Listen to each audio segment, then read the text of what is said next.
જય હિન્દ, જય ભારત મિત્રો. સ્વાગત છે તમારું નવા વિડીયોમાં.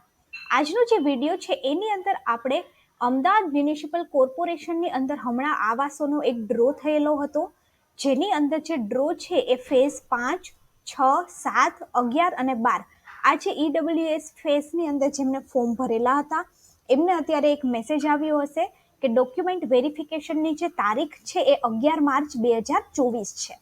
તો તમારે 11 માર્ચ 2024ના દિવસે એએમસીની જે ઓફિસ છે એ જગ્યાએ ડોક્યુમેન્ટ વેરિફિકેશન માટે જવાનું રહેશે. હવે આની અંદર નીતિનભાઈએ જે છે એ એક મેસેજ શેર કર્યો છે. નીતિનભાઈ, તમારો ખૂબ ખૂબ આભાર કે પ્રધાનમંત્રી આવાસ યોજના અંતર્ગત ઈડબ્લ્યુએસ ફેઝ 5, 6, 7, 11, 12ના આવાસનો ડ્રો છે એ 12 ફેબ્રુઆરીના દિવસે થયેલો હતો, જેના દ્વારા તમારે હવે ડોક્યુમેન્ટ વેરિફિકેશન છે એ 11 તારીખે જવાનું છે.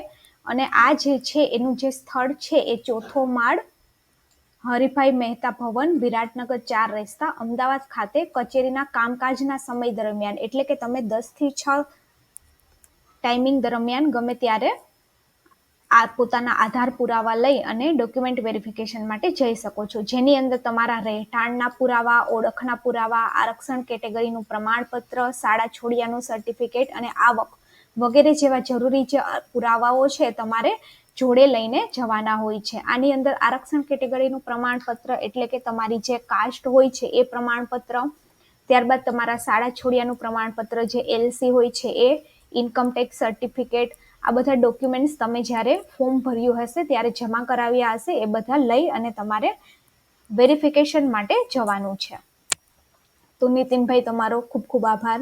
અને આના માટે જો ડોક્યુમેન્ટ્સની આપણે વાત કરીએ તો આમાં તમારે જે ટાઈમે તમે ફોર્મ ભરેલું હતું એ ટાઈમે તમે જે ડોક્યુમેન્ટ્સ એની અંદર અટેચ કર્યા હતા એ ટાઈમે જે ફોર્મ છે તમારે બેંકની અંદર આપવાનું હતું. તો જે ડોક્યુમેન્ટ્સ તમે અટેચ કર્યા હશે એ બધા ડોક્યુમેન્ટ્સ છે એનું તમારે ઓરિજિનલ કોપી છે એ લઈને જવાની રહેશે, જેમાં ઇન્કમ સર્ટિફિકેટ, રેન્ટ એગ્રીમેન્ટ અથવા તો ઇલેક્ટ્રિસિટી બિલ, તમારું આધાર કાર્ડ, તમારું પાન કાર્ડ, ડ્રાઇવિંગ લાયસન્સ અથવા તો ઇલેક્શન કાર્ડ, તમે ફોર્મની જો ઝેરોક્સ તમારી પાસે રાખી હોય તો એ પણ એક પ્રૂફ માટે, પેમેન્ટ રિસિપ્ટની અંદર તમારું બેંક સ્ટેટમેન્ટ અથવા તો તમે ડીડી દ્વારા જો પેમેન્ટ કર્યું હોય તો એનું તમારી પાસે કંઈ પ્રૂફ હોય તો એ, રેશન કાર્ડ. તો આટલા જે મહત્વના ડોક્યુમેન્ટ્સ છે તમારે આની અંદર લઈને જવાના રહેશે.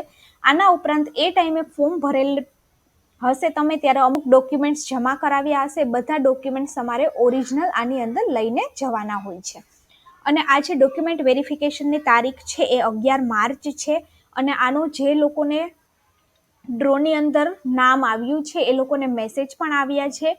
અને રવિન્દ્ર પરમાર કરીને છે એમને મને આની જાણકારી આપી છે અને વિડીયો બનાવવા માટે કહ્યું છે. તો રવિન્દ્રજી, તમારો ખૂબ ખૂબ આભાર કે તમે મને જાણકારી આપી કે 11 માર્ચે આનું ડોક્યુમેન્ટ વેરિફિકેશન છે. હવે આની અંદર આ જે ઈડબ્લ્યુએસ ફેઝની આપણે વાત કરીએ તો આની અંદર ઈડબ્લ્યુએસ 49, 53, 54, 63, 69, 70, 71, 72, 73 અને 74 આટલા જે ઈડબ્લ્યુએસની જે સ્કીમ્સ હતી એ બધી આ બધા ફેઝની અંદર કવર થઈ જાય છે. તો આની અંદર જે લોકોને પણ મકાન લાગ્યા છે એમને 11 તારીખે ડોક્યુમેન્ટ વેરિફિકેશન માટે જવાનું છે. અને જો કોઈનો નંબર ચેન્જ થયો હોય અને કોઈને મેસેજ ના આવ્યો હોય તો આ વિડીયોને વધારેમાં વધારે લોકો સુધી શેર કરી દો, એટલે બધા ટાઈમે ડોક્યુમેન્ટ વેરિફિકેશન માટે 11 તારીખે જઈ શકે.